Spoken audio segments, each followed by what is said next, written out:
संसारमा सबै प्रकारका मान्छेहरू छन्। ती मान्छेहरूमा केही न केहीको समस्या छ। कसैसँग हातको समस्या छ, या त कसैसँग खुट्टाको समस्या छ, या त कोही आँखाको थोरै कमजोरी हुनुहुन्छ, अथवा भनौँ कोही मान्छे शारीरिक रूपमा कमजोर हुनुहुन्छ। के तपाईँहरूलाई थाहा छ, संसारका ती कयौँ मान्छेहरू जसले शारीरिक रूपमा आफू अशक्त भए पनि उनीहरूले महान काम गरेका छन्।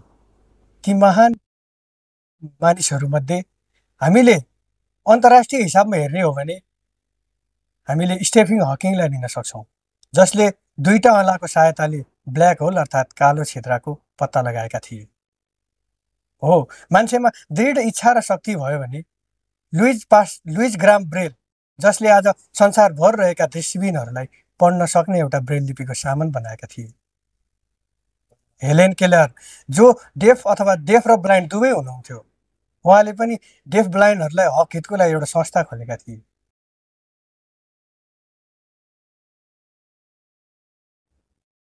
आज मैले यी सबै व्यक्तिहरूको कुरा गर्दै गर्दा एकजना त्यो फरक क्षमता भएको व्यक्ति, जसले हिमाल नजिकै पुगे, उनले हिमालको अनुभव गरे, त्योभन्दा फरक विषयमा रहेर आज मैले केही कुरा गर्दैछु। चितवनको इच्छा कामनामा जन्मिएका योगेन्द्र थापा मगर, जो केही समय अगाडि पथयात्रामा निस्किएका थिए। लालीगुराँस चारैतिर फुलेका ती दृश्यहरू सहयोगीका साथमा वर्णन गर्न लगाउँदै हिमालको काखैमा बसेर उनले अनुभव लिएका छन्। आउनुहोस्, आज तिनै व्यक्ति योगेन्द्र थापा मगरको केही स्टोरी तपाईँहरूलाई बताउँदैछु। चितवनको इच्छा कामनामा जन्मिएका योगेन्द्र थापा मगर, जो पूर्ण रूपमा दृष्टिविहीन हुन्, 5 दिनको पथयात्रामा निस्कनु भएको थियो र उहाँले हिमालको वर्णन गर्न लगाउनु, लाली गुराँस फुललाई स्पर्श गर्नुभयो। पहाडका ती उकाली ओह्राली, भन्ज्याङ अनि देउराली, ती खोला नाला, ती साना बाटा सहयोगीका साथमा हिँड्नुभयो। मान्छेमा दृढ इच्छा शक्ति र जाँगर हुनुपर्दछ। जब मान्छेमा भित्रैबाट जाँगर आउँछ नि, त्यसपछि मान्छे अगाडि बढ्नको लागि सदैव तत्पर रहन्छ।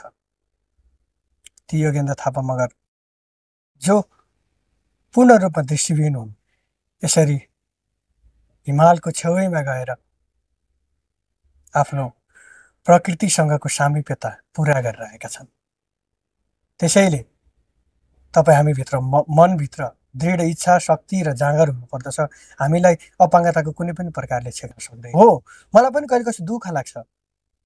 म जन्मिँदै गर्दा मेरो गाउँमा पनि त केही भन्ने मान्छेहरू थिए। यसले आँखा देख्दैन, यसले भविष्यमा के गरेर खान्छ। तर समय र परिस्थितिले ती भन्ने मान्छेहरूलाई आज उल्टो बनाइदिएको छ। हो, आज म यसरी क्यामेरा अगाडि बसेर उभिराखेको छु तपाईँहरूमाझमा। आज मैले एउटा मेरो साथीको स्टोरी बनाउँदै गर्दा मेरो मनमा हर्ष र उत्सुकताले ढुक्क भएको छ, जो आज एउटा हिमालमा पुगेर, जो हिमालको यात्रा गरेर, अथवा भनौँ एउटा पथयात्रामा उकाली ओह्राली देउराली चौतारी कुना कन्दरा पहाड सबै घुमेर पुनः आफ्नै गृह जिल्ला फर्केका छन्।